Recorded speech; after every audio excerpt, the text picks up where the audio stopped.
Want to know how you can set yourself apart when buying a business? The answer is simple: by having a well-crafted professional buy box. That's the number one thing business brokers look at when they're evaluating buyers. And that is the subject of today's video. Let's get to it.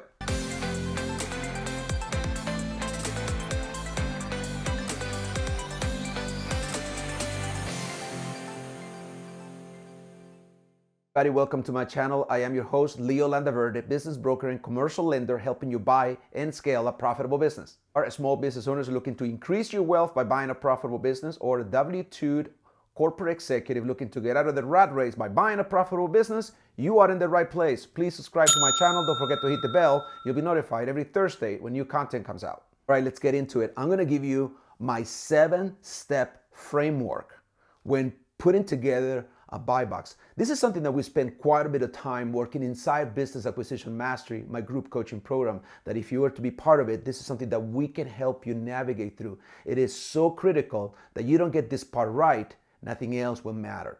So with that said, step number one is understanding the type of business you want to go after. Unlike looking for seller discretionary earnings exclusively, and if you want to be industry agnostic, good luck in trying to find a business that makes sense for you. You're not going to make it.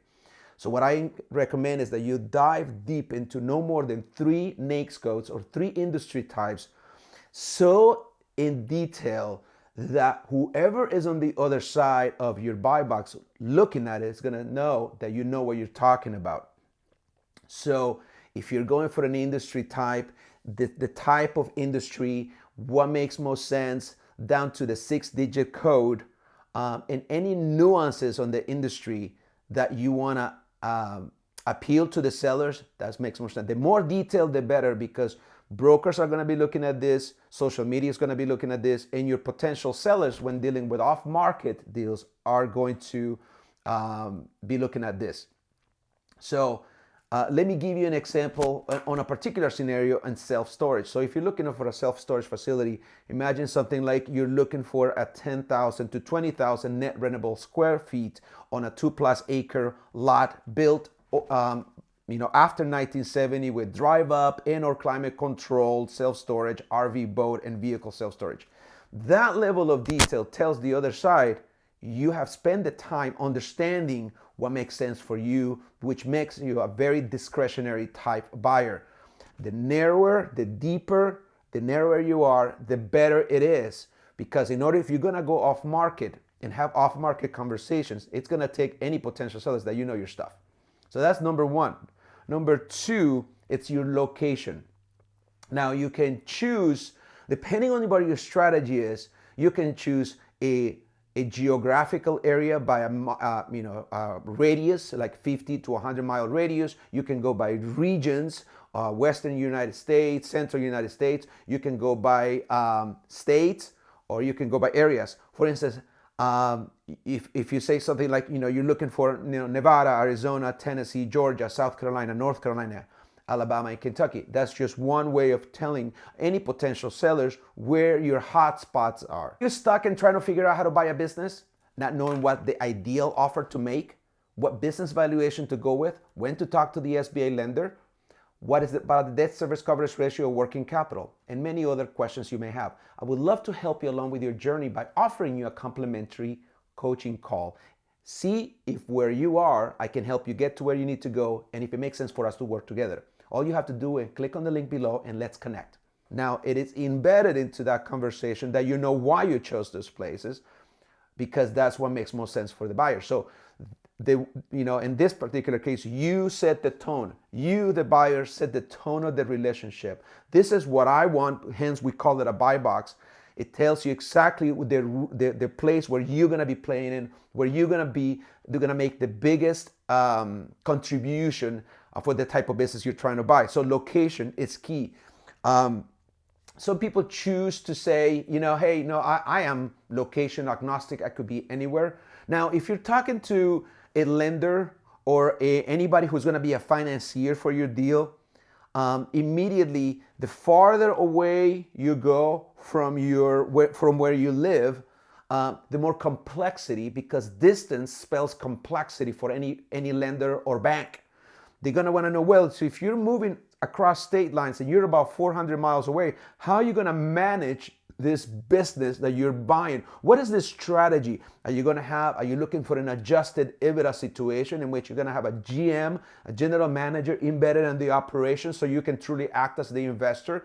Are you going to move to where you're going? What is the strategy? So it's basically a conversation starter. I am going to Arizona and this is why. So all of that is setting up for you can have great conversations with lenders, brokers, sell side brokers and sellers. I recommend that you put a max price. Why? Because at the risk of excluding those who are not in that price range, you're including those where you want to target. And it tells me if you're sending me a buy box with a max price, tells me that you know your appetite, you know how far you will go, which I respect and I appreciate. So in a case, you can say max $1 million, $3 million, $4 million. And it tells me that you have taken the time to think that through. It's probably because if you have a $2 million max experience, you figure it's going to be 10% on up to a $2 million purchase price. You don't have to tell me, but I can figure out that you have, you vet yourself, you probably have a team, and you talk to other lenders, and you have an idea as to where you can play.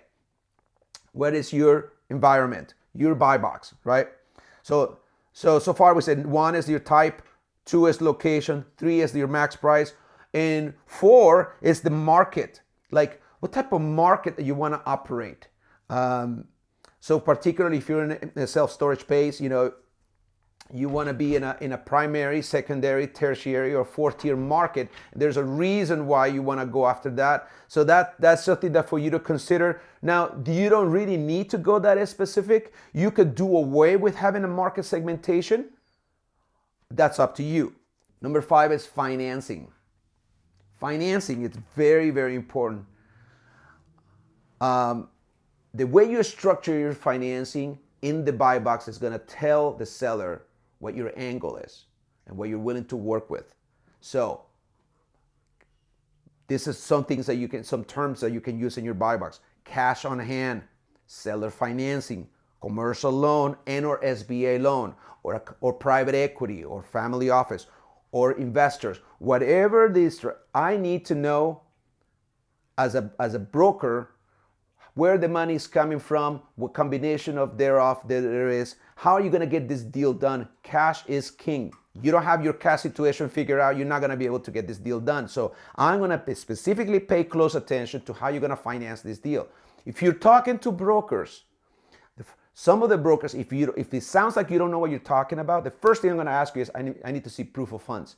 That's one quick way to eliminate anybody. Wasting my time talking to somebody who doesn't know where the money's coming from, I want to zero in where the money part is. So if you spell that out, what your strategy is for financing, the more detail, the better. Tells me that you know how to play the game, you know how to get an M&A deal done, and more importantly, tells me as a broker that you're a buyer able to close. Number 6, investment strategy. Why are you buying a business? What is your play? How are you going to do this? You can say, I'm doing a value add play with an expansion opportunity. Great. Or you're doing to do a bolt-on. Or are you looking for a platform company? What is your investment, right? What is the strategy? You're looking for a business that has been offline with, that has not maximized the online. You want to take your savvy, your know-how, and you want to make it so that you're going to take this business online and while you're maintaining and growing the off-market play, whatever it is. Or you want to take a business that is very rudimentary technology and you want to infuse it with technology and take it to the next level. Great. Whatever the investment strategy is, I need to know, seller wants to know. It's how you're going to set yourself apart. It's a unique selling proposition. Number 7, it's a bonus one in your buy box. What is your goal?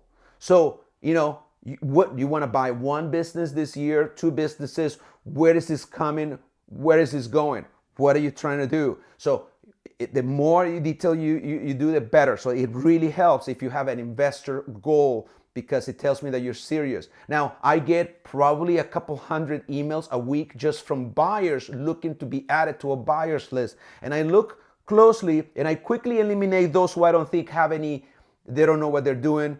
If they don't know how they sound, if they don't have an investor strategy or goal, I really don't care. So hopefully that helps you guys.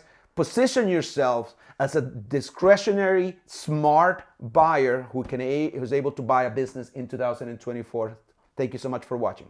Limited time, I'm giving away my cash flow calculator, which is the tool that you need if you want to know exactly what offer to make on a business, what debt service coverage ratio, working capital, cash on cash return, and cap rates, among many other indicators you're going to need to make the right offer. It is my gift to you for subscribing to my channel. All you have to do is click on the links below. At the same time, you might want to download my business buyer checklist, which is a 6-page document that will basically tell you from A through Z everything you need to know about what to check when you're buying a business. Those are my gift to you. Click on the links below.